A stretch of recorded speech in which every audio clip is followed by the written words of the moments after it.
The story I'm about to tell you is about my fiancé and my best friend, who lured me deep into the Rocky Mountains under the guise of a healing trip.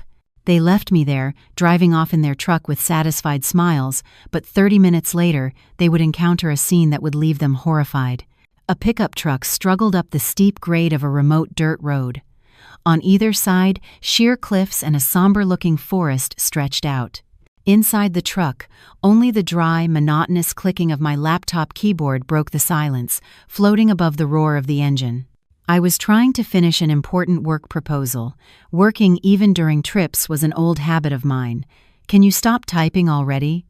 The sound of the keys is making it hard for me to concentrate. My fiancé Jack's irritated voice suddenly shattered the false calm. I paused for a moment, my fingers hovering over the keyboard. It was the third time he had picked a fight with me that morning. The first was right after we left town when he complained because I took a little too long to hand him a bottle of water. The second was on a sharp turn when I accidentally dropped his sunglasses on the floor and he yelled at me. The reasons were trivial, but the irritation in his voice was anything but. I knew he was losing his patience, looking for a bigger excuse to explode. Before I could respond, my best friend Emily, who was in the back seat, leaned forward, placed her hands on the back of my seat, and said in a sickly sweet voice, "Sarah, I'm getting really carsick back here. The road is so bumpy, and I'm having a terrible time. Would you mind if we switched places? I think I'd feel better in the front passenger seat. Plus, I could enjoy the scenery that way." I looked at Emily in the rearview mirror. Her face seemed pale, but her eyes held that calculating glint I knew so well, clumsily hidden behind a mask of compassion.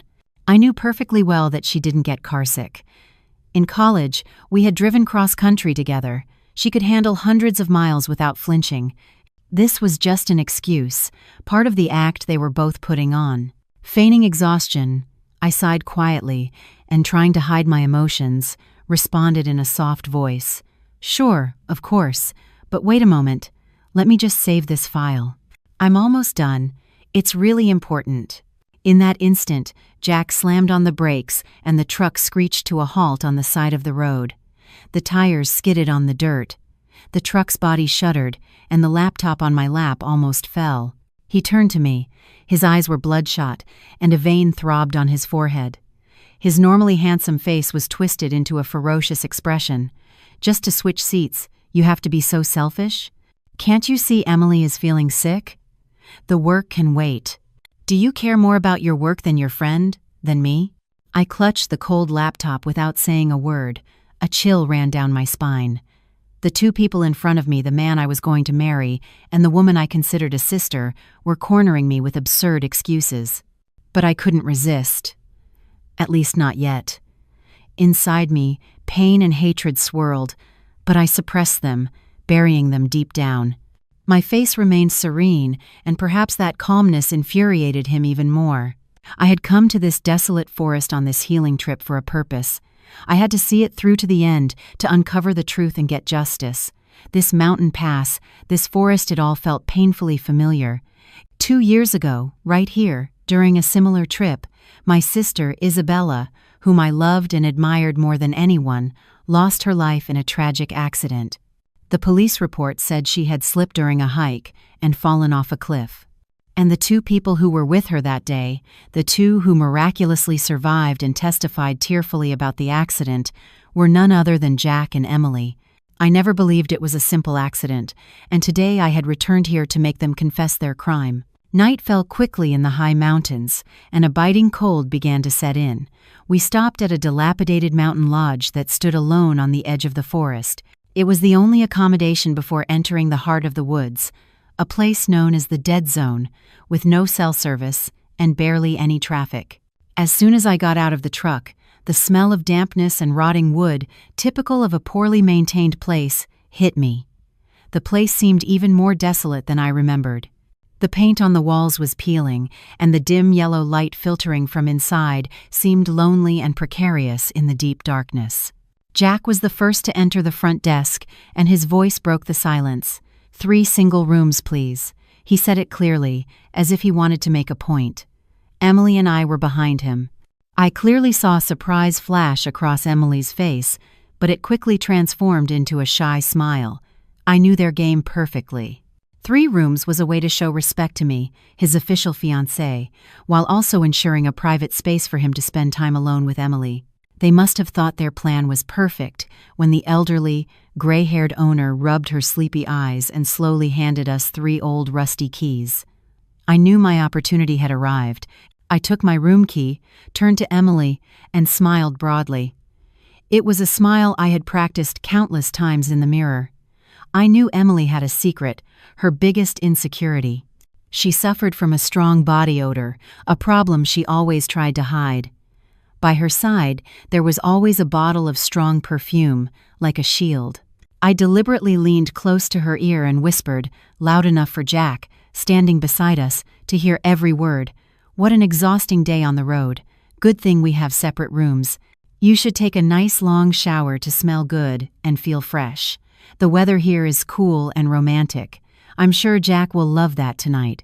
I felt Emily's shoulders tense, and the smile on her lips became forced. I knew I had hit the nail on the head. The nights in this mountain area were very cold, and temperatures could plummet. If a person exhausted from a long trip took a shower with cold or lukewarm water, they could catch a cold or, in the worst case, suffer from shock. But knowing Emily's pride and vanity, I knew that the fear of Jack discovering her secret was far greater than any concern for her health. I was sure she would do anything to maintain a perfect and attractive image for her lover. I said nothing more. I took my key and went straight to my room. I walked with light, calm steps, leaving behind a bewildered Emily and a Jack with a strange look of satisfaction and suspicion. That night, in the cold room surrounded by dirty walls, I didn't sleep a wink. I stood by the window, watching the forest stretch out like a sleeping monster. I wasn't afraid. My mind was strangely calm. I remembered the pure days of college when Emily and I were inseparable friends, how much I had trusted her, but the human heart is truly unfathomable. When friendship and love were weighed against greed and jealousy, they broke with devastating ease. The next morning, I woke as the first rays of sunlight barely peeked through the cracks of the old window. The mountain air was incredibly pure, filled with the scent of dew-covered leaves and damp earth. I took a walk around the lodge, breathing in the fresh air deeply, and felt my body revitalize. Last night, for the first time since I began this plan, I had slept deeply and peacefully. Even if it was temporary, that peace of mind was enough to give me strength for what was to come. As breakfast time approached, I returned to the modest dining room. Jack and Emily staggered down the stairs, both looking terrible. Just as I had expected, Emily's face was pale, and she had dark circles under her eyes. She kept coughing dryly, covering her mouth, and not even her thick makeup could hide her tired and exhausted appearance. Beside her, Jack's handsome face was also gloomy, his eyes bloodshot, and he was yawning nonstop. It was obvious they had both had a rough night. I knew my psychological warfare had worked perfectly. I approached them energetically and said with a voice full of concern and surprise, "Oh my God, why do you two look so awful? Didn't you sleep at all last night? Or was the bed uncomfortable?" Emily flinched and waved her hands hastily. No, Sarah. It's just that with the altitude and the change in air, I'm not feeling very well." Jack nodded, supporting her with a hoarse voice. "Yeah, I think I'm coming down with a cold. I have the chills, too." He avoided my gaze at all costs. I gave them a meaningful smile they couldn't perceive. "Wow, what a shame. I heard today's road is even tougher than yesterday's." "Let's do this. I'll drive today. I feel great, and I'm used to driving in the mountains. You two can just rest easy in the back seat, and when you feel better, we can switch." My proposal was like a lifesaver for them. Jack and Emily accepted immediately, without a moment's hesitation. They must have thought I was still the same easy-to-manipulate fool and that my driving would even facilitate their plans. They had no idea that putting me behind the wheel was precisely what would make everything go according to the script I had planned. The truck started moving again, and the atmosphere inside was even quieter than the day before. Jack and Emily were almost dozing in the back seat, only occasionally stirring from the bumps on the stone path. I drove to a gas station, the last outpost of civilization before entering the no-service zone. A small, lonely gas station surrounded by mountains appeared before us. It looked like a dusty oasis with a single pump and a rundown convenience store. Jack and Emily, now awake, said they were going to buy some snacks and drinks. I nodded, saying I would take care of refueling. When their figures disappeared behind the store's opaque glass door, a man in old work overalls, his skin weathered by the sun and wind, approached me slowly from a corner. It was Michael, Isabella's brother. He had disguised himself as a street vendor selling souvenirs and maps to tourists. He handed me a bottle of water and, in a low, hoarse voice, deliberately altered, said, "The custom map file I planted on her computer worked." She printed it out. "Your truck's GPS is working correctly, and I'm tracking you." I nodded slightly as I took the bottle. "You don't need to touch the tank." Michael shook his head. "No need. You already took care of that last night." The previous night, while everyone was asleep at the lodge, I had slipped out to the parking lot and, with a small plastic tube and a clumsy technique learned online, had drained almost half the tank. The remaining gas was enough to get deep into the forest, but completely insufficient to get back out. Michael pressed a worn-looking paper map into my hand. "Take this. Pretend you just bought it from me. They'll need it in a little while. Stick to the plan exactly." After saying this, he turned silently and blended back into the shadow of the old shed to continue his role. Just then, Jack and Emily came out with their hands full. Seeing me examining the map, Jack asked, "What's that?" I replied naturally, "Oh, I bought it from that man. It looks like a pretty detailed hand-drawn map. I thought it might be useful." Jack and Emily glanced at each other and smiled indecipherably. We left the last bastion of civilization behind and drove away from the gas station. The road ahead became increasingly desolate. The pavement disappeared, giving way to a bumpy, red dirt road. The trees on both sides grew thick, forming a green arch that hid the sunlight. The air inside the truck became damp and cold, with a musty smell of rotting leaves and wet earth. I glanced at the phone screen on the mount. The service bars dwindled one by one until they disappeared completely. Only a cold no service remained. "We've officially entered the dead zone," I sighed on purpose, feigning concern. "The service is gone. It's a little scary going in this deep." Emily, in the back seat, heard my words and pursed her lips. "What's there to be scared of, Sarah? The wilder it is, the more beautiful the scenery. Besides, Jack is here." "What are you worried about?" Just then Jack, who had been resting with his eyes closed, sat up suddenly, pointed at the truck's GPS screen, and said in an authoritarian tone, "Turn off the truck's navigation." In these places, the GPS often leads you down the wrong paths. I'm sure these back roads aren't even updated. Follow this map. With that, he pulled a neatly folded paper map from his backpack, unfolded it, and spread it on the dashboard. It was a detailed, color-printed map that looked meticulously prepared. On it, a path that seemed like a shortcut through the forest was marked with a red marker. I knew that was the map Michael had manipulated, the result of the file he'd planted on Emily's computer. But in their eyes, this must have looked like a masterpiece, the path to my immense fortune. I slowed the truck slightly and said in a hesitant voice, "But Jack, turning off the GPS makes me a little nervous. What if we get lost? At least with the GPS, we know where we are. Wouldn't it be safer to stick to the main road, even if it takes a little longer?" My hesitation seemed to infuriate Jack. He tapped the dashboard lightly and snapped, "There you go again. I told you Emily and I have researched everything. This route is shared by expert mountaineers. It's completely safe. You can't travel with so much fear. You should have just stayed home." Emily quickly intervened. Her voice was sweet, but with a manipulative edge.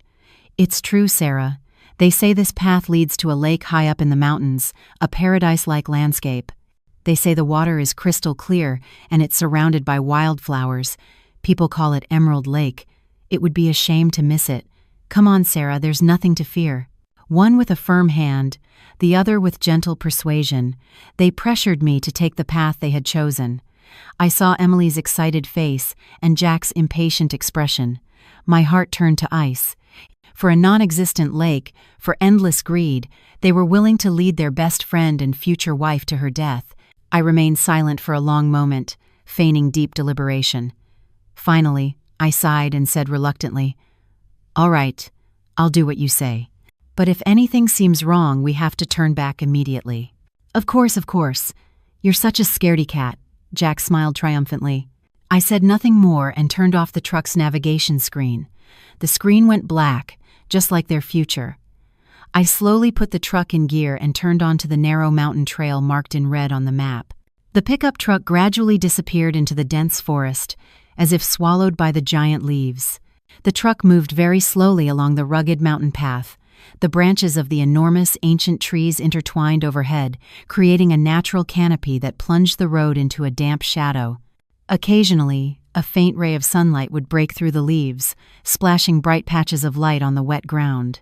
The space was so quiet I could hear the crunch of dry leaves under the tires and the steady breathing of Jack and Emily behind me. This heavy silence, however, played tricks on my mind, and the memories I struggled to bury resurfaced. 2 years ago, on a mountain road just like this, I was in the back seat, and my sister Isabella was the one driving. As she drove, she hummed an old pop song. Her clear, cheerful voice echoed in the space, dispelling the gloomy atmosphere of the forest. I think even the sun shone brighter back then, illuminating Isabella's long, shiny hair, making her smile even more radiant. In those days, any place with my sister was the safest and warmest place for me. I met Isabella at the darkest moment of my life. It was when my parents died suddenly in a terrible car accident, and at just 20 years old, I was left with unbearable grief and a huge fortune. I was completely broken. I felt alone in the world.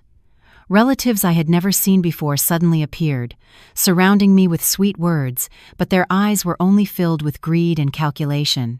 They tried to take everything that belonged to me. That's when Isabella appeared. She was a young, recently graduated lawyer, recommended by a friend of my father's.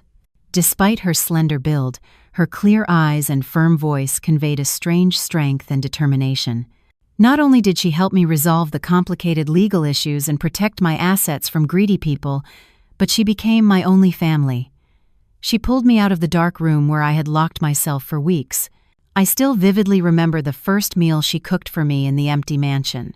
She didn't offer empty words of comfort. She just sat beside me in silence, serving me food and telling me funny stories from her college days. It was that ordinary warmth that healed the wounds in my heart. She taught me how to take care of myself, how to manage my assets, and most importantly, how to be strong in the face of life. She didn't just protect my assets, she helped me protect myself. Gradually, I stopped seeing her as a lawyer and started to see her as my big sister. The once empty mansion became cozy with her presence. We dreamed together about the future. A future where 2 sisters would form a small, happy, and quiet family. A sharp jolt from the truck pulled me from my memories. I glanced in the rearview mirror and saw that Jack and Emily were still fast asleep.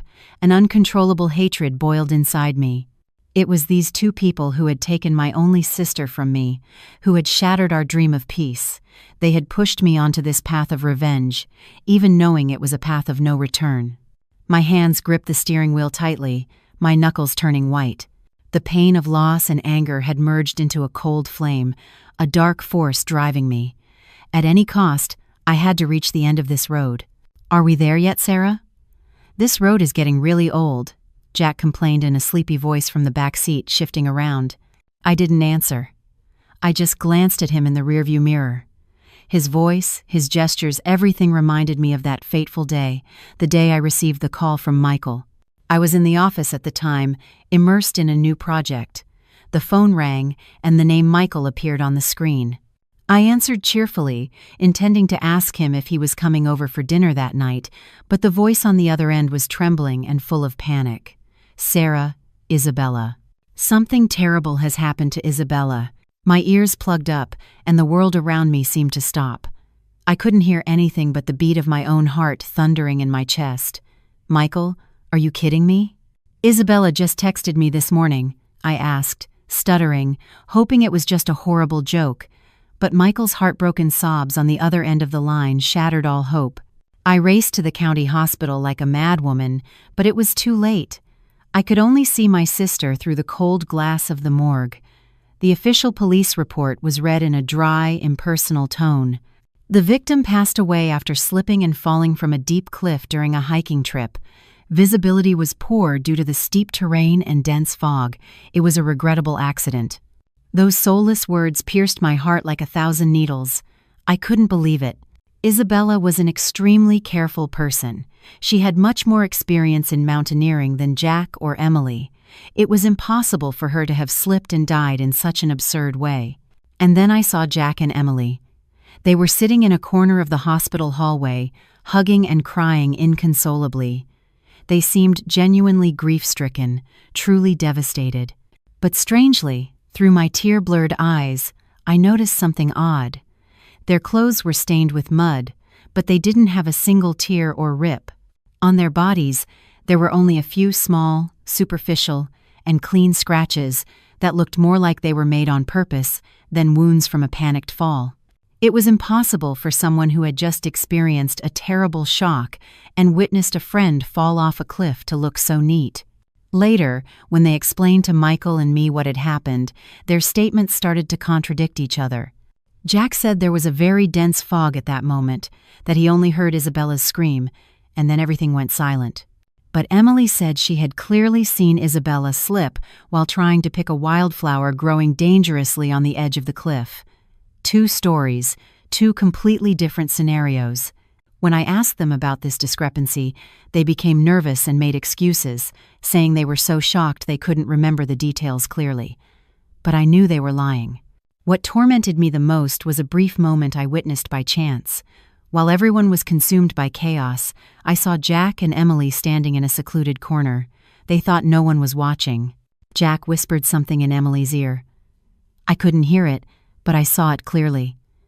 After listening to him, Emily nodded slightly, and they looked at each other. In that look, there was no pain or fear, but rather a tacit understanding and a kind of mutual reassurance. The moment lasted only a few seconds, but it was burned into my mind. After Isabella's funeral, my world seemed to collapse again. The spacious mansion felt cold and empty to the bone. Every corner of the house, every object, reminded me of her smile, her clear voice. Some nights I would sit alone in the dark, hugging a jacket she had left behind, trying to find her familiar warmth, but I only found a numbing emptiness. The pain of loss was immense. It was like an invisible monster devouring my soul bit by bit. Michael was no better. He had lost several pounds, and his eyes were always sunken and red. We 2 siblings supported each other through the darkest days. We knew we couldn't punish Jack and Emily through legal means. There was no direct evidence.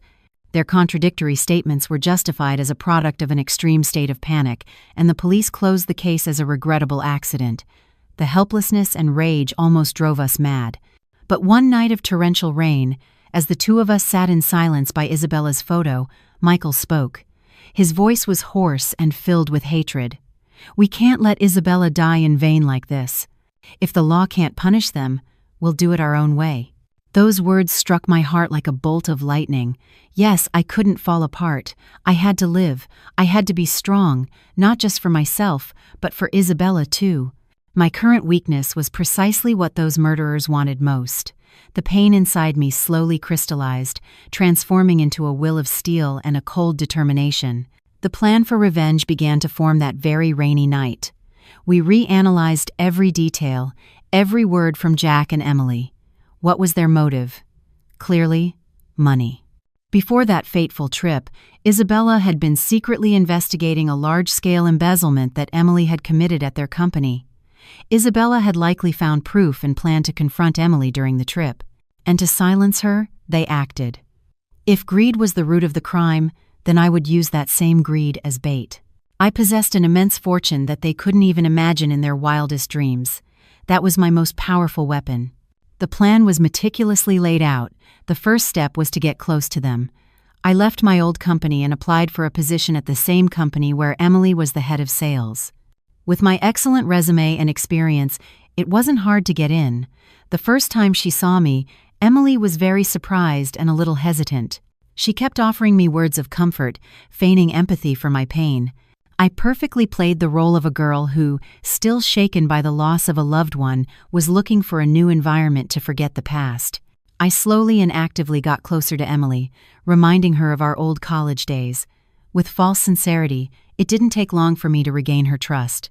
We became best friends again, having lunch together, going shopping, sharing all sorts of stories. And naturally, through Emily, I formally met Jack. He pretended to be a chivalrous, mature, and very attentive man. He often showed up at the company to pick up Emily, but in his gaze towards me, there was a curiosity and desire he couldn't hide. I knew the fish was starting to bite the hook. Pretending not to know about the ambiguous relationship between him and Emily, I naively accepted his confession of love. Over the next year, I began an elaborate performance of flaunting my wealth. I casually displayed expensive luxury items. I complained about having to manage the lavish apartment my parents had left me, or pretended to be overwhelmed by not knowing what to do with the enormous inheritance I had in the bank. The greed in Jack and Emily's eyes grew day by day, and I knew my trap was about to close. The truck stopped in front of a fork in the road. The main road continued straight and looked much wider and safer. Although it was a dirt road, Jack pointed to a small detour to the right. It was a gloomy mountain trail, almost completely hidden by trees and vines. At the entrance, a wooden sign, worn and faded by the weather, had the words "Danger Zone, No Trespassing" written in nearly erased red letters. The sign, looking like a forgotten warning, added an air of mystery and fear to the path. "Go this way." Jack's voice was tinged with excitement, as if he had found a treasure. I slammed on the brakes on purpose. I gripped the steering wheel and said in a trembling voice, "Are you crazy? You can clearly see the no trespassing sign. Didn't you see it? I've heard people from the town say, this area has a lot of venomous snakes and black bears. We can't go in there. It's too dangerous." I deliberately emphasized the words black bears. It was a real threat in the Rocky Mountains. I knew my words weren't enough. I needed something more tangible to make my performance more convincing, and it was as if the heavens were helping me. Just at that moment, from the dense bushes at the side of the road, a huge black bear shot out right in front of the truck. It was massive, with shaggy fur and a powerful build. It stopped in the middle of the road, just a few yards from our truck, looking at us defiantly with its dark eyes, and then it sniffed the air. Emily, in the back seat, screamed, and her face lost all color. Jack was also startled, his face paling, and he instinctively put his hand on my shoulder as if seeking comfort. This unexpected appearance was a small setback to their plan. I took the opportunity and said in an even more terrified voice, "See? I told you. Who knows what would happen if it charged our truck? It's too dangerous. Come on, Jack, please. Let's take the main road for safety." The bear lingered for a moment, then, annoyed by the engine's noise, it grunted, turned its head, and disappeared back into the forest. A tense silence fell over the truck. The bear's appearance made Jack and Emily hesitate for a moment, but their greed was so great that it soon overcame their budding fear. Jack cleared his throat, trying to regain his composure and show authority. "It was just a bear. It got scared when it saw our truck and ran off. Don't be so dramatic. With a man here, what are you afraid of?" Although he said that, I could see his hand was still trembling slightly. His recklessness didn't come from courage, but from ignorance and greed. He was ignorant of the dangers of nature and ignorant of human life. He believed he could control everything, but he didn't know that this same blind confidence would lead him to his death. I continued to feign fear, covering my face with my hands and trembling. "No, I'm not going. Let's go back, Jack. I'm really scared. What if that bear comes back with its family?" Seeing me refuse to continue, impatience became evident on Jack's face. He tapped the dashboard lightly and snapped, "There you go again. I told you it's fine. You can't travel being so scared. You should have just stayed home." His voice no longer had any pretenses. His domineering nature was on full display. He thought he could subdue me by force, but he was wrong. Just then, Emily, who had been silent and terrified, began her own performance. She leaned forward, wrapped her arms around my shoulders, and patted me affectionately. Her voice, in stark contrast to Jack's brusqueness, was sweet and persuasive. "It's okay, Sarah, don't be afraid. Jack is here, he'll protect us. The bear got scared because the truck is big, it won't come back." She paused and looked at me with a pitiful expression. "You know, Sarah? They say this path leads to a lake high up in the mountain, a paradise-like landscape. People here call it Emerald Lake. They say the lake water is so clear you can see the bottom, and it has a jade color all year round. The lake is always surrounded by wildflowers. Imagine camping there, watching the stars at night, and waking up in a field of flowers in the morning. Wouldn't that be romantic? Emily's words were like sweet music, painting a celestial and seductive picture. She knew I was romantic, that I loved nature and wild beauty. She was attacking my weak points, trying to lull my caution with sweet words. Any woman would be tempted by these words. I pretended to be moved by Emily's words and fell silent. I sighed quietly, my voice still trembling a little. But this road is so scary. What if something happens? Jack, seeing my resistance waver, didn't miss the opportunity. He spread the map in front of me. Look, Sarah, Emily and I have thoroughly researched it. This road is only about 10 miles long. It crosses this forest and connects to the main highway on the other side. We'll save at least an hour compared to going around. It's just a short stretch. Don't worry, trust me. Their collaboration was perfect. One seduced me with sweet words, the other reassured me with logic and certainty. They were creating an invisible pressure, making me feel that if I refused, I would be a selfish and fearful person ruining the mood. They wanted me to make the decision to enter that path of death myself. That way, if something happened later, they could completely evade responsibility. I remained silent for a long time, feigning an intense internal debate. I looked at Jack, then at Emily. Finally, I sighed as if giving in. All right, I'll do what you say. But if anything seems wrong, we have to turn back immediately. Seriously, I'm really scared. Of course. You're such a baby, Jack smiled triumphantly. It was the smile of a hunter who sees his prey fall into the trap. Emily also smiled with a mixture of relief and complicity. I said nothing more. I slowly put the truck in gear and turned onto the narrow mountain trail. The truck slowly entered the darkness of the forest, leaving the fateful fork behind. My heart was as cold as ice. We drove on the mountain trail for nearly an hour. The deeper we went, the rougher the road became. The potholes were more frequent, and some sections were so muddy that the wheels almost got stuck. I had to tense my whole body, grip the steering wheel tightly, and constantly turn it to dodge the rocks protruding from the ground. The pickup truck roared with difficulty, and its body shook violently with every bump. The atmosphere in the truck was suffocating and extremely tense. Jack and Emily, sitting in the back, had lost all their initial excitement. Their faces were grim with exhaustion and discomfort. I knew their patience was running out, and that was exactly what I wanted. I needed them to reveal their true nature, to act first so that everything would seem natural. I decided to add a little spice to this tense atmosphere. I cleared my throat once and started humming a song. It was a cheesy, upbeat pop song that Isabella, Emily, and I used to sing together every time we went on a trip. My singing ability was terrible, and I was a bit off-key, but my voice sounded clear and innocent in the gloomy forest space. It was strangely incongruous. Emily, in the backseat, shifted upon hearing my song. "Sarah, you still remember this song? I haven't heard it in a long time." Her voice had a hint of surprise, but also an unmistakable annoyance. Perhaps the song reminded her of something she preferred to forget. I looked at her in the rearview mirror and smiled. "Yeah, it just popped into my head. We used to sing it a lot, right? Especially Isabella. It was her favorite." I mentioned Isabella's name on purpose. The word Isabella was like a stone thrown into a calm lake, creating ripples of guilt in their minds. I saw the color drain from Emily's face, and she quickly turned her head to look out the window. Without saying anything more, Jack remained with his arms crossed, his brow furrowed in silence. I didn't stop. I continued singing, even louder and more cheerfully, as if I were genuinely enjoying this trip. In this situation, my song was a provocation and a mockery to the two people sitting behind me. It was like a reminder of my innocence and their guilt. "Can't you just shut up already?" Finally, Jack couldn't take it anymore. He shouted suddenly, his voice filled with anger and hostility. The entire truck seemed to rumble with his yell. I feigned surprise and fear and stopped singing. I turned to look at him, widening my eyes innocently. Did I do something wrong? I was just singing.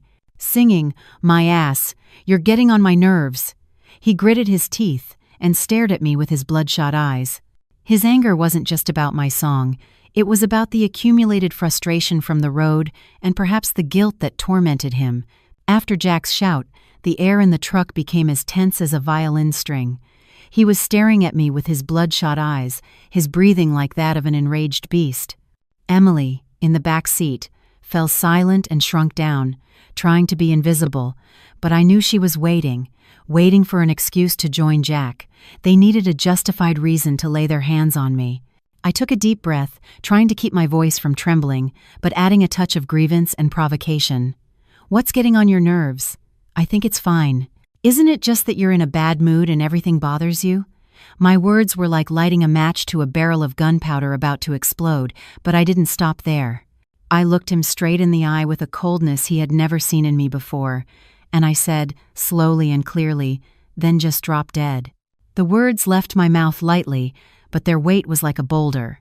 Jack and Emily were frozen. They looked at me as if I were a complete stranger. For the past years, in their eyes, I had been the docile, obedient fool, the gentle lamb they could handle as they pleased.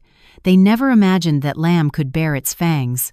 The surprise on Jack's face quickly turned into a frantic rage. He let out a roar that barely seemed human. "What did you say? Drop dead?" He slammed his fist on the dashboard, and the sound echoed. "You crazy bitch. You think you're someone just because you have a little money? I've had enough of you. Pull over the truck right now. I'm driving, and if you don't want to continue, you can get out." I gripped the steering wheel tightly, feeling my 10 fingers dig into the leather. "I'm driving. Are you insane? Do you want to get us all killed?" I shouted, deliberately creating a chaotic situation, an out-of-control argument. Jack said nothing more. He had completely lost his reason. He lunged forward, trying to snatch the steering wheel from me with one hand and reach for the ignition key with the other to turn off the engine. The truck began to swerve dangerously on the slippery mountain road. I resisted with all my might, keeping my foot on the accelerator. The truck had to go deeper, to the exact spot I had determined. "Jack, Sarah, stop. It's dangerous," Emily shouted from the back seat. But instead of stopping Jack, she wrapped her arms around my neck and shoulders from behind, holding me tight. "Sarah, calm down. Stop the truck, please." Her voice sounded terrified, but the strength in her arms was firm and determined. She had no intention of stopping the fight, but rather of immobilizing me so Jack could act more easily. Their theater had reached its climax. They were creating a false scene together where an out-of-control argument led to an accidental action. They wanted it to look like I had caused everything. My heart went cold. Such blatant betrayal was almost laughable. During the struggle, Jack slapped me hard across the face. My head spun, and I felt a burning sensation on my cheek. Taking advantage of my momentary stun, he grabbed my phone from the mount. "Glued to your phone all day. Work, work, work. I'm going to smash it so you can't work anymore," he yelled, raising the phone as if to throw it out the window. Just at that moment, as he grabbed the phone, I quickly and discreetly pressed the power button 3 times in a row with my right thumb. It was a move I had practiced hundreds of times, a hidden function I had pre-configured the button that activated the secret recording mode. Jack didn't notice anything. Seeing that I was no longer resisting, he must have thought his slap had worked. He didn't throw the phone but tossed it angrily into my backpack, which was on the passenger seat. The phone landed in the outer pocket of the backpack. The microphone began to work silently, recording every sound, every word, every crime that was about to unfold. Finally, Jack pulled out the key and yanked the emergency brake hard. A sharp screech echoed, the truck stopped abruptly, and the body lurched forward. My head hit the steering wheel hard, and I felt a sharp pain. Everything went silent. Only the ragged breaths of the 3 of us and the sound of the engine slowly dying could be heard. The truck was stopped in the middle of a desolate forest, dozens of miles from civilization, surrounded only by dense trees and a terrifying silence. I kept my head on the steering wheel, trembling, feigning extreme pain and terror. Warm blood from a cut on my forehead dripped onto my white shirt, spreading like a flower of unjust blood. I had to buy time. I needed the phone in my backpack to record more. "See? I told you to stop. This is what you get for not listening," Jack said first. His voice was still hostile but tinged with satisfaction. He had managed to stop the truck. He had regained control. He got out of the truck and walked to the driver's side. The slam of his door echoed. He opened my door and unbuckled my seatbelt roughly. His smell of sweat and anger hit my face. "Get out of the truck. Now, you selfish bitch. I've had enough of you." With that, he grabbed my arm and pulled me out of the driver's seat. I offered no resistance. I let my body go limp like a rag doll. He didn't expect me to be so compliant, so he used too much force, and I fell limply to the ground, covered in wet, rotting leaves. My clothes were smeared with mud, giving me a miserable appearance. Emily also got out from the back door. She looked down at me with a complex expression, a mixture of satisfaction, false compassion, and fear. "Sarah, are you okay?" Jack was just really angry. "Don't blame him." Her words were shameless and hypocritical. I looked up at them from the ground, my eyes filled with tears, and said in a broken voice, "You, what are you going to do? Don't leave me here alone, please." Jack sneered, a smile more terrifying than his angry expression. He went back to the truck, grabbed my backpack from the passenger seat, and threw it on the ground beside me. "Your things. You can figure out how to walk out of here. This is a lesson for your stubbornness." He turned, ready to get back in the truck. I knew this was my last chance. I crawled, trying to grab his pant leg. Tears streamed down my face. "Jack, don't do this. It was my fault. I'm sorry. Let me get in the truck. I'm so scared. There are wild animals here, venomous snakes. I could die." My desperate plea seemed to make him hesitate for a moment. He stopped and turned to look at me, but his gaze turned cold as steel.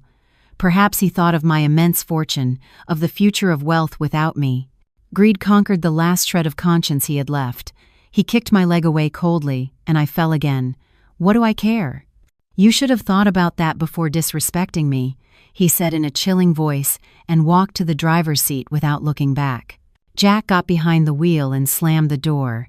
The dry click of all the door locks engaging echoed. It was like the hammer blow that sealed the door of my last hope. Emily quickly got into the passenger seat. She didn't dare look at me directly. She kept her head down, her hands clasped together. Perhaps she too felt fear at Jack's cruelty, or perhaps she was trying to hide her joy. I struggled to my feet and pounded on the truck's window. "Jack, Emily, open up. Don't leave me here, please. I'll do whatever you want. Open the door." I screamed until I was hoarse, tears mixing with blood and dust on my face. I beat on the truck door with my remaining strength, but was met with only cold, solid silence. Inside, Jack sat, unmoved. He was enjoying my helplessness and desperation. A moment later, as if tired of this game, he slowly lowered the driver's side window. A wicked, satisfied smile appeared on his face. He looked at me like a victor looks at a defeated foe. "Get your healing done out here alone. The scenery is beautiful. The air is pure. It's perfect for you. Good luck." His voice was soft but loaded with malice and contempt. When he finished, he even winked at me, a provocative and cruel gesture, and then he slowly raised the window. "No!" I screamed, trying to stick my hand through the closing gap, but it was too late.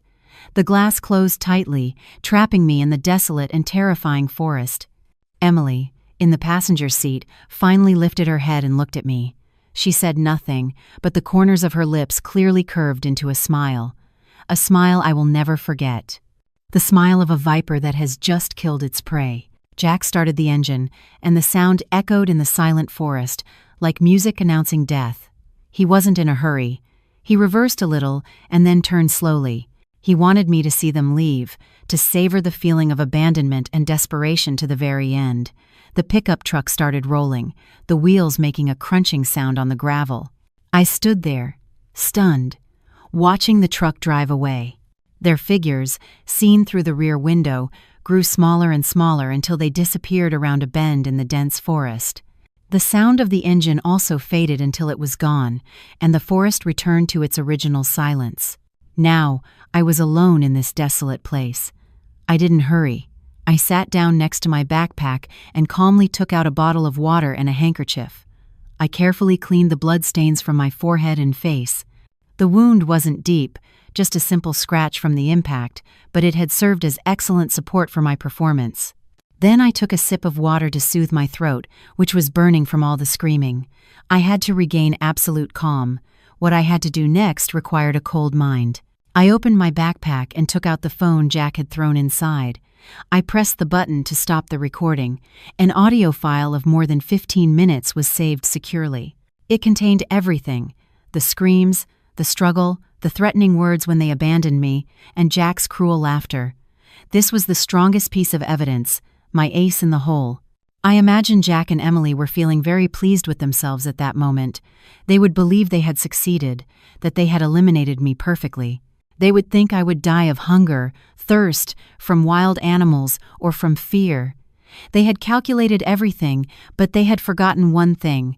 They had underestimated me. They thought I was still the same naive and weak Sarah from before. The pretty doll who could only live by depending on others. They didn't know that Isabella's death had changed me forever. The pain had turned me into another person, a person who knew how to calculate, how to endure, and how to fight back. Their blind confidence was their most lethal weakness. They believed in the fake map. They believed in the non-existent shortcut. They believed they were heading towards a future of wealth, but in reality they were running straight into the trap I had prepared. This road didn't lead to the romantic Emerald Lake. It led to a place worse than hell. I sat on the edge of the road, leaning against a large tree. I had to reevaluate the situation. I didn't know exactly where I was, but I estimated we had gone about 3 or 4 miles down this mountain trail. There was no sign of human presence around me. The water and the few snacks in my backpack would last me a day at most. I couldn't just wait here to die. I remembered the plan I had made with Michael. He would be tracking my position at all times, but would maintain a safe distance so as not to be discovered. He would only appear if I sent a distress signal or if he sensed something was wrong. Michael's presence somewhere out there was my only hope at this moment. I looked in the direction where Jack and Emily's truck had disappeared. I didn't feel the slightest concern for them. Hatred surpassed any other emotion. I only felt a cold satisfaction thinking about what awaited them. They were racing down what they thought was a shortcut, but it was actually a dead end. The path led to a long-rotted wooden suspension bridge that crossed a deep, dark chasm. The fake map Michael and I had created was designed with great precision. It looked like a professional mountaineering map with clear symbols and notes, but the red route they were following was cleverly diverted, taking them off the main trail and deeper into an even more desolate and remote area. They wouldn't realize it until it was too late. I sat in silence as darkness slowly enveloped the forest. I was no longer the same Sarah from before. I was not the weak damsel who only cried in the face of hardship. Circumstances had made me strong. They had made me take justice into my own hands for my deceased sister. The darkness completely swallowed the forest. The night here was thick and heavy, without a single city light able to filter through. Only the faint moonlight seeped through the leaves, splashing silver patches on the wet ground. The chirping of insects, the distant howl of some animal, and the crackling of a dry branch somewhere in the darkness combined to create a wild symphony, both terrifying and fascinating. I didn't light a fire for fear of attracting beasts. I simply sat in silence, leaning against the tree, trying to keep my body from shivering from the cold. The thin jacket was insufficient for the mountain night chill, but the cold that seeped into my bones kept my mind clearer than ever. I knew it was time to execute the next step. I carefully opened my backpack, took out my phone, double-checked the recording file, and stored it in a waterproof bag. Then, with a small multi-tool knife, I carefully cut the lining at the bottom of the backpack. A secret pocket that I had sewn myself appeared. Wrapped in a soft velvet cloth was a small, solid object, a satellite phone. This was my real lifeline. The satellite phone I had casually shown Jack and Emily during the trip preparations, which Jack had then secretly stolen and kept in the truck's glove compartment, was actually a fake model I had bought at a toy store. I knew that Jack, with his greedy and cautious nature, would want to control even the only means of communication in case of an emergency. I deliberately set a trap for him, and he fell for it without hesitation. He thought he held the winning card in his hands, but he didn't know it was just a useless piece of plastic. I held the real satellite phone in my hand. Its cold, heavy feel gave me a strange sense of security. It was a professional device that could connect directly with satellites in any weather condition, from anywhere. It was my only link to the outside world. I took a deep breath, trying to calm my racing heart. I didn't immediately call Michael or the rescue teams. It was still too early. I had to give Jack and Emily more time for them to reach the end of the wrong road. Time for them to realize the harsh reality. And most importantly, time for despair to devour all their hope. I sat in the darkness, clutching the satellite phone. The pickup truck must have struggled along the rugged mountain path for another 40 minutes or so. The landscape around them would have become increasingly desolate, the trees denser, with hardly any trace of human presence. Jack's initial confidence at the wheel would have likely diminished considerably, giving way to impatience and irritation. The road was much harder than he thought, and the romantic Emerald Lake Emily had described had yet to appear. Emily, sitting beside him, would no longer have an excited expression. She would be silent, occasionally looking out the window with concern. The silence in the truck must have been heavy. Only the strained roar of the engine and the sound of dry branches scratching the bodywork would have sounded eerie. Probably in the back of their minds, they too began to feel that something was wrong. And when their doubts reached their limit, a dry, ominous sound would come from the dashboard. Beep, beep, beep, beep. Both would have jumped and looked down at the same time. The orange icon shaped like a gas pump would be flashing menacingly. The fuel gauge would be nearing the last red line. Their mobile fortress was about to run out of life. Shit! Why are we out of gas so soon? Jack must have yelled, pounding the steering wheel. There was more than half a tank this morning. Emily's face, sitting next to him, would have turned pale. What do we do now, Jack? It's deserted out here. Where are we going to get gas? Panic would begin to grip their minds. Jack must have tried to reassure Emily and himself. Calm down, I'm sure the main highway is close. Let's just go a little further.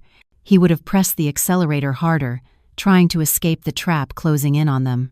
But the truck would only have advanced a few hundred more yards, and as they rounded a curve, the scene that appeared before them would have snatched away their last hope. The mountain trail ended abruptly. In front of them was not a main highway, but a collapsed wooden suspension bridge. The pieces of rotten rope swayed lazily in the wind, and below opened a deep, dark chasm. They had reached a dead end. The harsh reality would have dealt a mortal blow to their psyches. They had been deceived. Now the beeping of the low fuel warning sounded like a mockery from death itself. They were trapped. They would have looked at each other, and in their eyes, there would no longer be love or unity, but fear and the beginning of the blame game. Jack would have unleashed all his anger on Emily, screaming, "Emerald Lake! Where's your Emerald Lake? You've killed me!" Emily would no longer have pretended to be weak. She would have yelled back, "It's your fault. You were the one who decided to take this road. Don't pin all the blame on me." Their argument would have echoed in the silent forest, but it wouldn't have solved anything. The truck would finally have sputtered to a stop. Silence would fall. They were trapped in a cold metal box, in a desolate place, with no way out.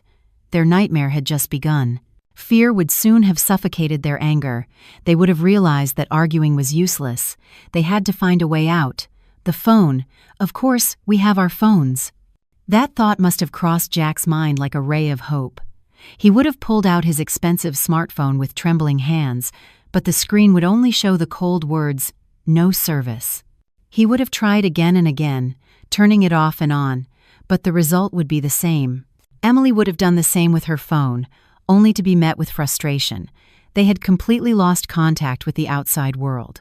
Despair would have begun to consume them. Emily would probably have started to cry. Tears of fear and belated regret. "What now, Jack? We're going to die here. I'm so scared." But then Jack would have suddenly remembered something. His face would have lit up.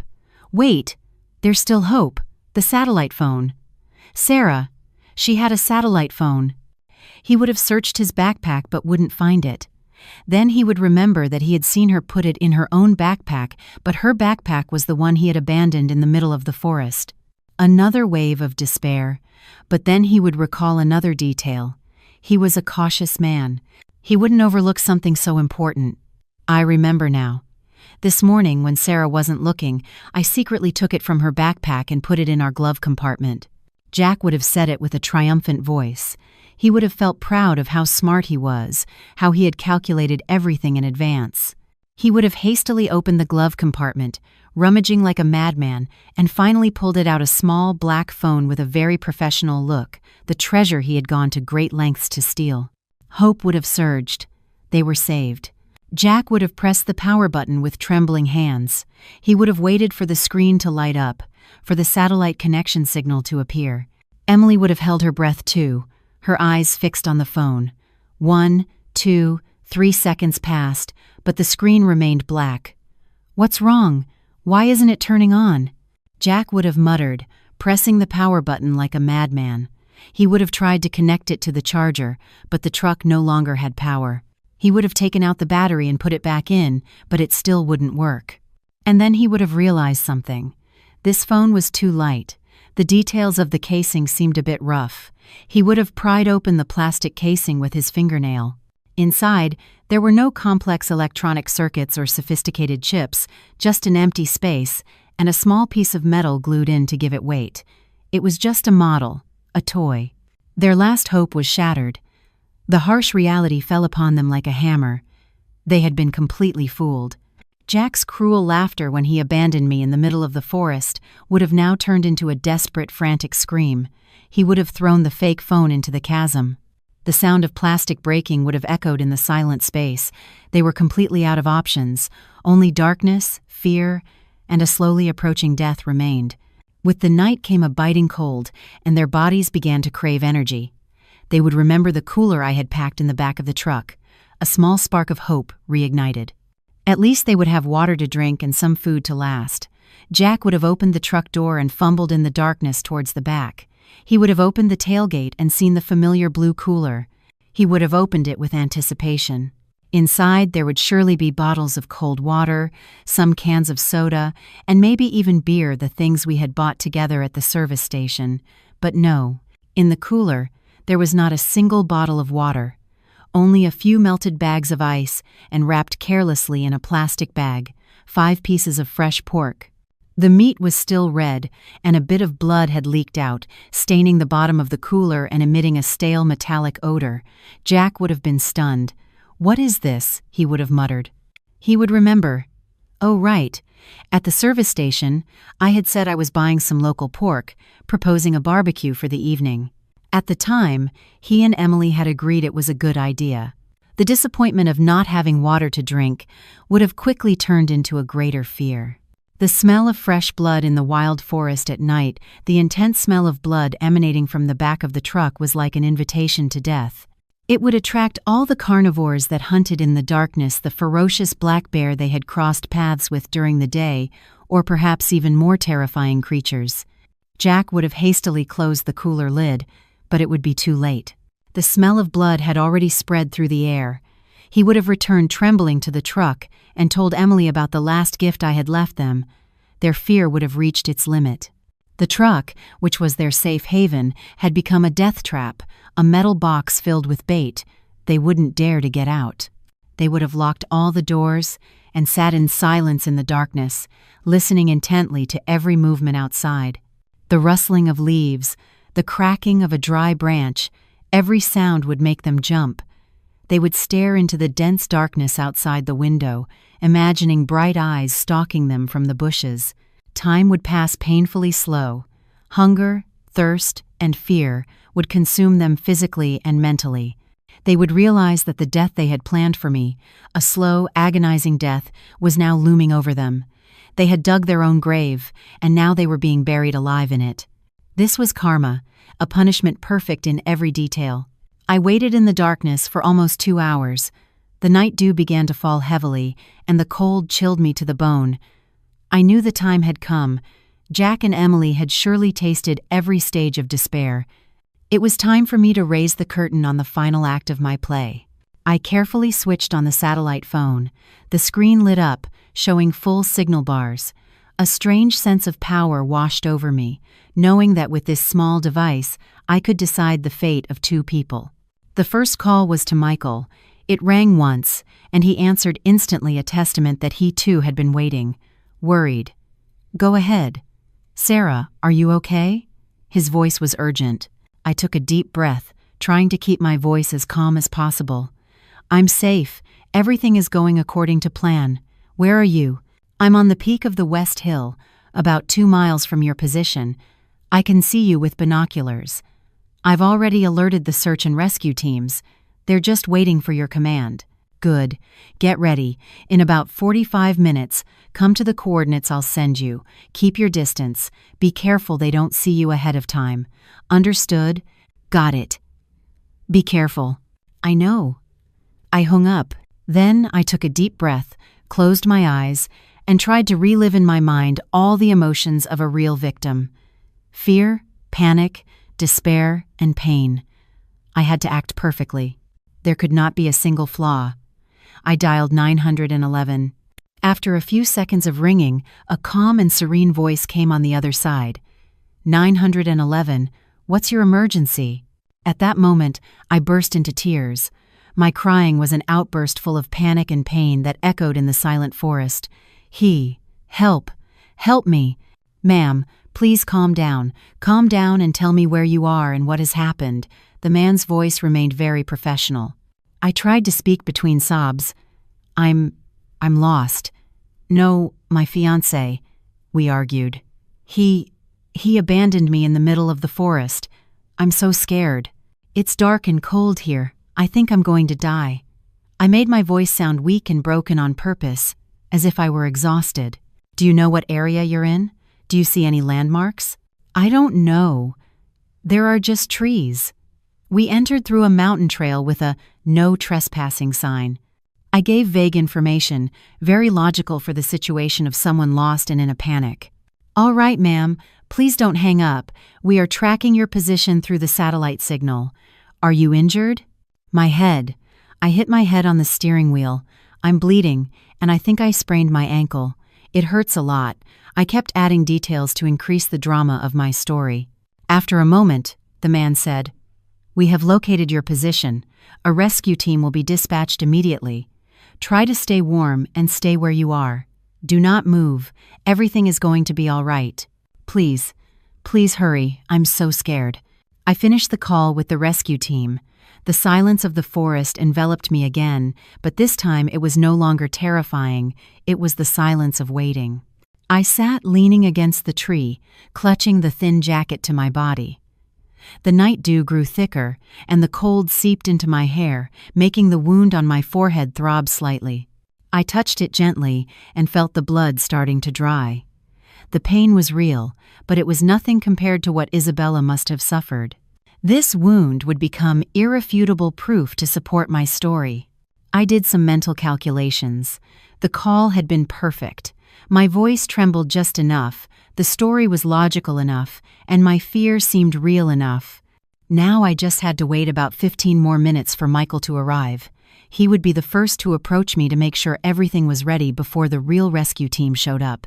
The plan had to be executed perfectly, without the slightest error. Time passed slowly, and each minute felt like an eternity. The rustling of leaves in the wind made my heart skip a beat. I tried to breathe steadily, but the tension made my chest rise and fall uncontrollably.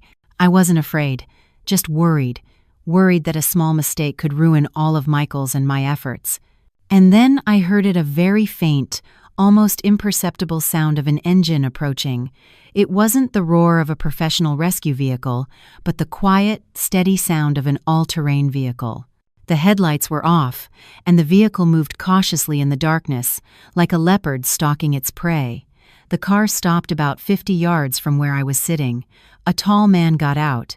It was Michael. He didn't run towards me but walked with a quick yet calm pace.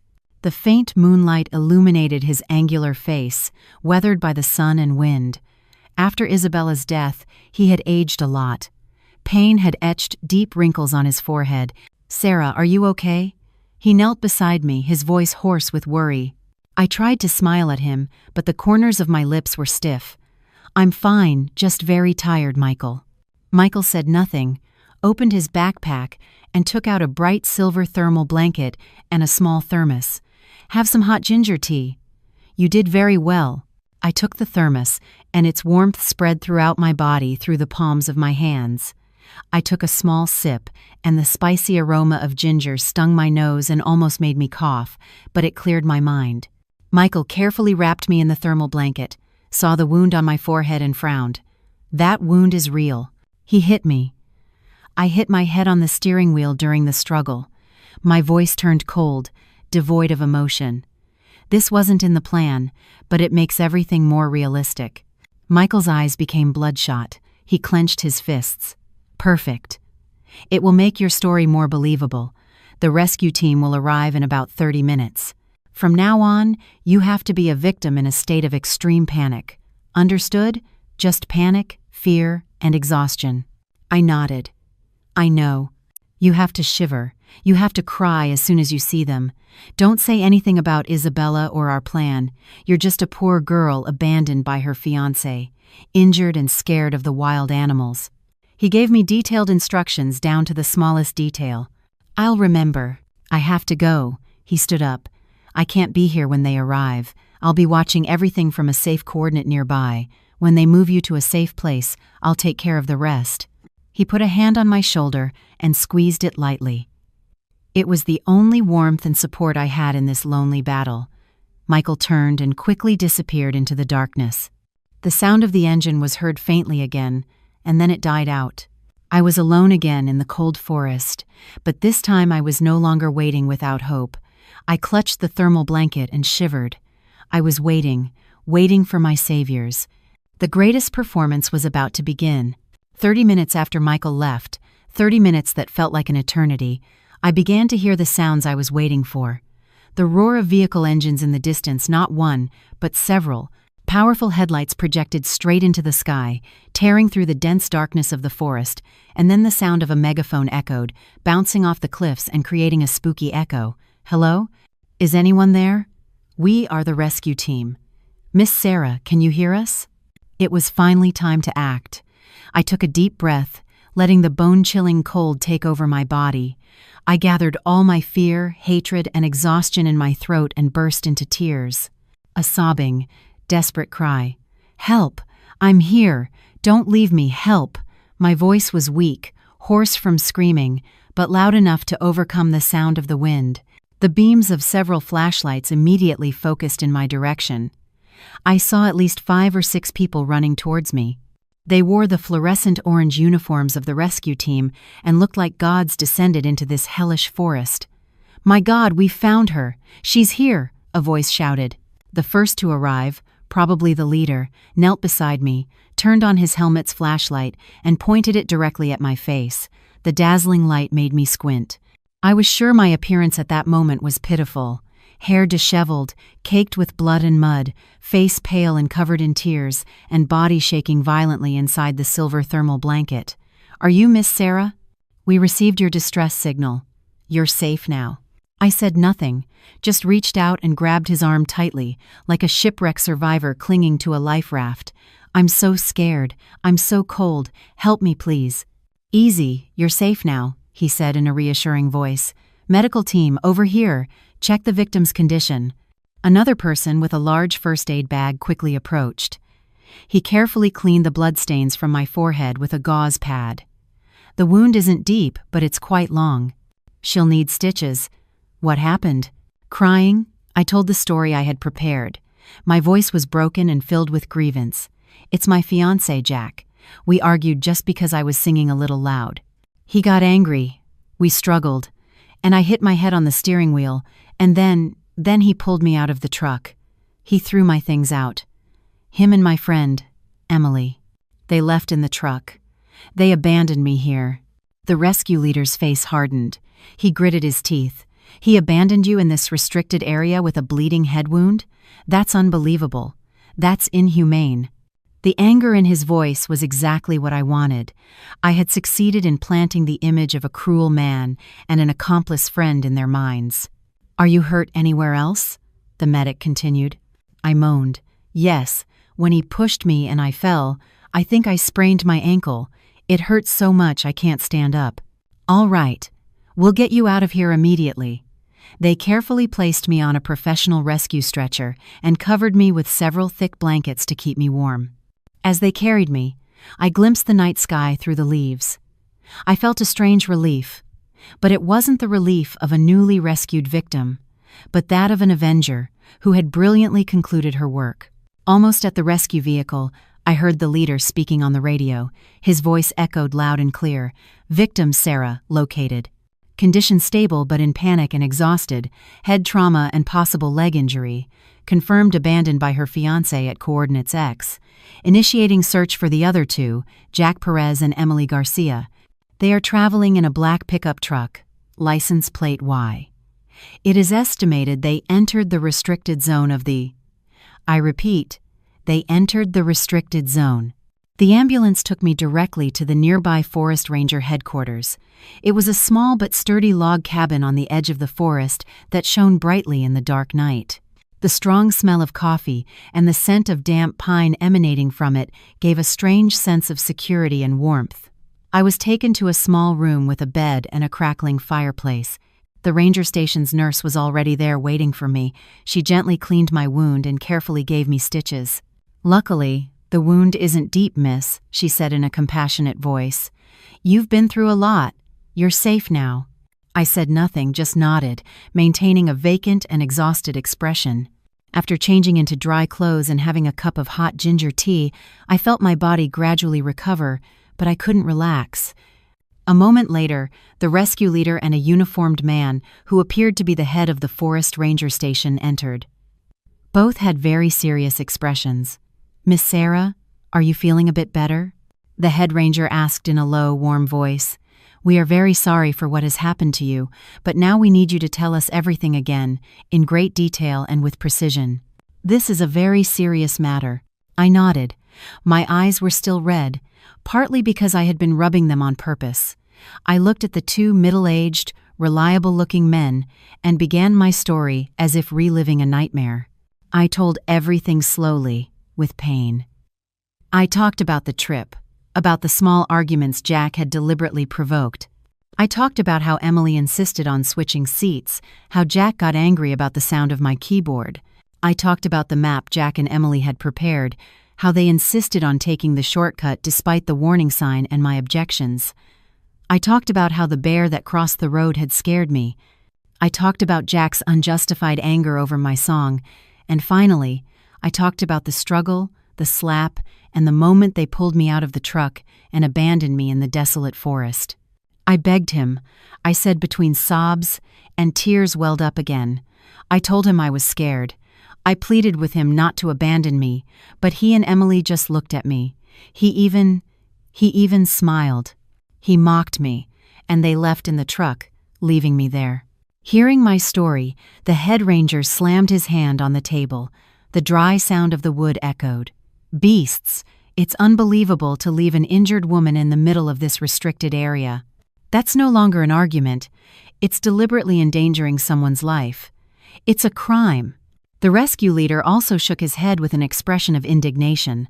"The path you describe is exactly the one that leads to the old washed-out bridge. It's a dead end, there's no escape. What romantic lake could there be there? Just a deep ravine. Is it possible they didn't know the way well either?" I shook my head with an innocent and confused expression. "I don't know. I told them not to go. But Jack said that he and Emily had researched it very well, that it was a secret route for mountaineers, quick and beautiful." The two men looked at each other. In their eyes there was compassion for me and contempt for Jack and Emily. Stupid confidence.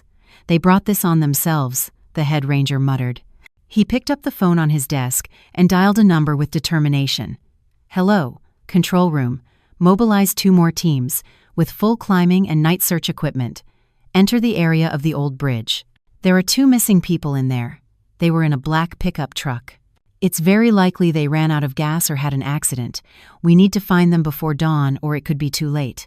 He hung up the receiver, turned to me, and softened his voice. "Miss, you did very well. You were very brave. Now get some rest. You're safe. They brought this on themselves." I lowered my head to hide the cold smile that threatened to appear on my lips. I feigned a shiver. "Sir, will they be okay?" "Despite everything, The head ranger sighed, placed a hand on my shoulder, and patted it. "You are too good, miss. You should be worrying about yourself. You survived by a miracle. Whatever happens to those people, they brought it on themselves." I nodded and snuggled into the warm blanket. Yes, they had brought it on themselves. I stayed at the ranger station for 2 days. They wouldn't let me leave, partly because I was the most important witness in the case, and partly because they were genuinely concerned about my safety and mental state. They treated me like family. The nurse and the head ranger's wife kept making me broths and ginger teas. They would sit by my side and tell me trivial stories to help me forget the nightmare I had lived through. I continued to perfectly play the role of the poor victim, still in shock and fear. During those 2 days, rescue teams were continuously dispatched. The roar of special vehicles and the sound of radios were constant. The entire ranger station was immersed in an atmosphere of urgency and tension. Michael sent me secret messages through a secure messaging app we had installed beforehand. "The search team has found the truck." Just a few words, but my heart pounded. The curtain was about to fall.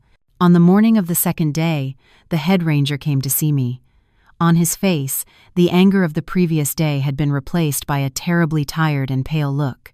His eyes were sunken, and his blood vessels were red from lack of sleep. "Miss Sarah," he called me in a hoarse voice. We found them." I lifted my head, trying to show an expression of hope and concern. "Really? Where are they, sir? Are they okay?" The head ranger slowly shook his head, his gaze not daring to meet mine directly. "I'm very sorry. You have to prepare yourself. You need to come with us to the county hospital to identify the bodies." The word identify fell like a hammer. I knew what it meant. I covered my mouth with my hands, and tears streamed down. "No, it can't be. You're kidding, right? It can't be." "I'm sorry, miss," the head ranger said with a pained voice. "They didn't take me to the scene. Fortunately, I didn't have to witness that. They took me to the county hospital. It was a small medical center that also had a cold morgue. The air was filled with the smell of disinfectant, creating a suffocating and desolate feeling. The head ranger and a police officer were already waiting for me there. They didn't make me go into the autopsy room. "Miss Sarah," the officer began in a heavy voice. "The scene was truly gruesome. We can't let you see it yourself. It would be a trauma for life. Instead, we'll show you the personal effects that were found at the scene." Even though I was prepared, I couldn't help but tremble. What happened exactly? The officer took a deep breath and began to relate what the rescue team had reported. They found the pickup truck stuck at the end of a dead-end road, just before the ravine at the old bridge. As you expected, the truck was completely out of gas. The doors were locked from the inside, but the driver's side window was shattered into 1,000 pieces from the outside. "It seems they were very desperate," the officer continued. "We found a fake, smashed satellite phone at the bottom of the ravine, and the most terrible thing." He hesitated as if it was hard to say. "And?" I whispered. "And we found a cooler in the back." The lid was wide open, and inside, instead of food or water, there were only a few pieces of fresh pork that were starting to smell. "The scent of blood seems to have attracted a large pack of bears. The tracks around the truck indicate a very violent attack. There are marks of charging and frantic scratches on the truck." I feigned horror and covered my mouth with my hand. "Oh my God, that meat. I bought it. To have a barbecue at night. I didn't know." The officer nodded sympathetically. "It was a tragic coincidence. The 2 victims seemed to have tried to hold out inside the truck, but the beasts were so fierce they broke the window. In a state of panic, the 2 victims tried to flee outside, but they didn't make it." He didn't specify how they didn't make it, but I could imagine the scene would have been worse than hell. "We found the bodies, well, their remains, not far from the truck. Could you confirm if these are their personal effects?" He opened a sealed bag and carefully placed several clean but still earth and blood-stained items on the table. A man's watch with a broken crystal and a torn strap. It was the one I had given Jack for his birthday. A silver necklace with a dented heart-shaped pendant. It was the one Emily never took off. And a man's leather wallet with Jack Perez's intact ID. I stared at the objects. They were once symbols of love and friendship. Now they were proof of a miserable death, of a deserved punishment. Tears welled up in my eyes, and I could no longer hold them back. But this time, they were not tears of hypocrisy. They were tears for Isabella, for myself, for my youth shattered by deceit and betrayal, and for the end of a long nightmare. Yes, that's them. They belong to Jack. And to Emily. And I collapsed onto the table, crying, my shoulders shaking. After completing all the identification procedures, I left the county hospital on a gray afternoon. The head ranger and the police officer arranged a car to take me back to the city. They wanted to ensure my absolute safety. They considered me a victim who had miraculously survived a terrible tragedy. A poor girl who had lost her fiancé and her best friend in a tragic accident and had almost become a victim herself. The case was closed as the deaths of the two victims, Jack Perez and Emily Garcia, due to an attack by wild animals in a restricted area after entering an unauthorized dead-end road and running out of fuel. Our tragic story soon appeared in the local newspapers. Young lovers, tragic death during trip, the fateful journey, and the girl who miraculously survived. People began to murmur. Some criticized Jack and Emily's recklessness for entering the restricted area, but most lamented and sympathized with the young people who had lost their lives unjustly. They felt sorry for them. Sitting in my apartment, I read the comments full of compassion. My heart was as cold as ice. Sorry for them? They didn't deserve it. They were murderers. Their plan had simply failed, and they had paid the price for their own crime. The compassion the world showed them was the greatest insult to Isabella's spirit. She had died unjustly, and her murderers received people's tears. I couldn't accept it. I met Michael in a small coffee shop hidden in a quiet alley. Michael was thinner, and his eyes were sunken. The search and subsequent procedures had exhausted him. We sat in silence for a while. Only soft music and the aroma of roasted coffee floated in the air. People are feeling sorry for them, I broke the silence with a hoarse voice. Michael stirred his black coffee slightly and looked out the window. The world's compassion is cheap, Sarah. They don't know the truth. They only see a miserable death. But they don't see the evil that led them to that death. Then I looked him straight in the eye. We have to tell them the truth. I handed Michael a small USB drive. It contained the recording file I had risked my life to get. I've kept it safe. I think the time has come. Michael took the USB drive, and his hand closed tightly around it. He said nothing, just nodded. We didn't need more words. We understood each other. That night, Michael didn't upload the recording file directly to social media. He knew how to do things more intelligently. He sent the file anonymously to several journalists, to renowned investigative bloggers, to people who always craved the truth and had great influence on social media. In just one day, the internet exploded. The recording file wasn't just published as audio, but also with a careful, word-for-word transcript. People heard everything. They heard my pleas for help. They heard Jack's insults and the sound of the slap. And most importantly, they heard his cold, cruel voice. Get your healing done out here alone. Good luck. His mockery, the sound of the window rolling up, and my desperate silence afterward. The 15-minute recording painted a completely different picture, a horrifying truth hidden behind the regrettable accident. It was no longer a dangerous trip. It was a meticulously calculated murder plan. The victim had simply survived miraculously, and the culprits had died instead.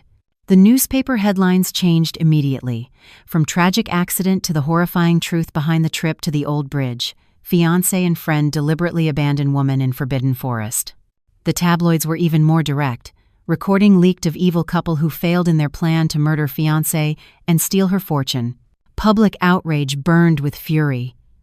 Thousands, tens of thousands of comments flooded every article and post. People no longer felt sorry for Jack and Emily. They called them demons, beasts in human skin. Michael told me he spent the whole night reading the comments. I can't believe it. How can there be such cruel and evil people in the world? It turns out that girl, Sarah, was the real victim. Imagine what she went through. Injured and abandoned in the forest, having to face wild animals alone. Just thinking about it is horrible. Hearing her cry and beg on the recording, I couldn't help but cry. That fiancé laughed. He's a demon. Attacked by bears? It wasn't an accident. It was karma. You reap what you sow. The heavens have eyes. The comments from strangers, their indignation, were an unexpected balm for the wounds in my heart. The justice I sought had finally arrived. Not in a courtroom, but in the court of public opinion. But Michael didn't stop there. When public outrage reached its peak, he decided to deliver the final blow. It was the dashcam video from his SUV. As he had promised, he had followed us secretly, maintaining a safe distance. His camera couldn't record the entire fight inside the truck, but it captured the most important moment. The video, with my face carefully pixelated, was published anonymously online. It clearly showed the pickup truck stopping.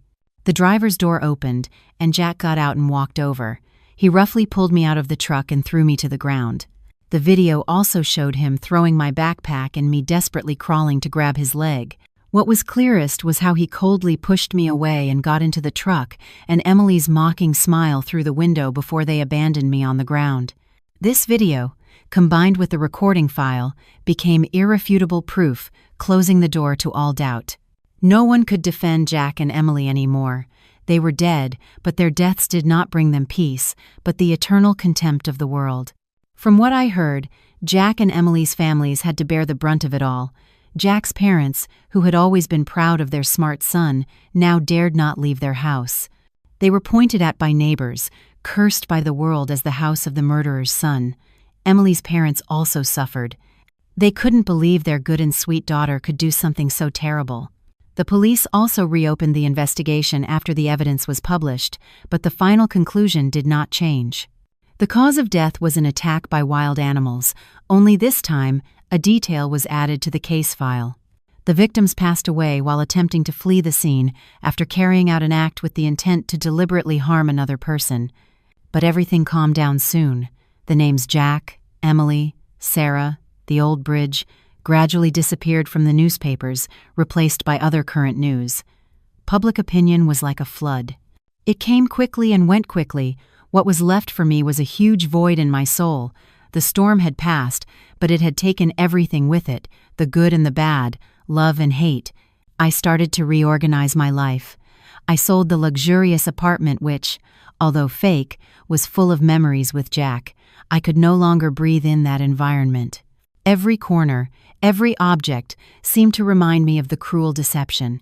I also resigned from my job.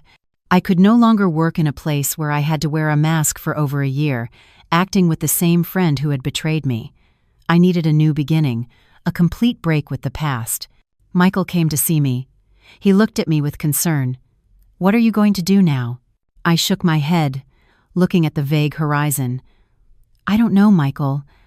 I'm just very tired." The truth is, revenge was a strange thing. People pursue it, thinking that upon reaching their goal, they will feel satisfaction and peace. But when it was all truly over, when the enemy had paid for their sins, I felt no joy, only emptiness.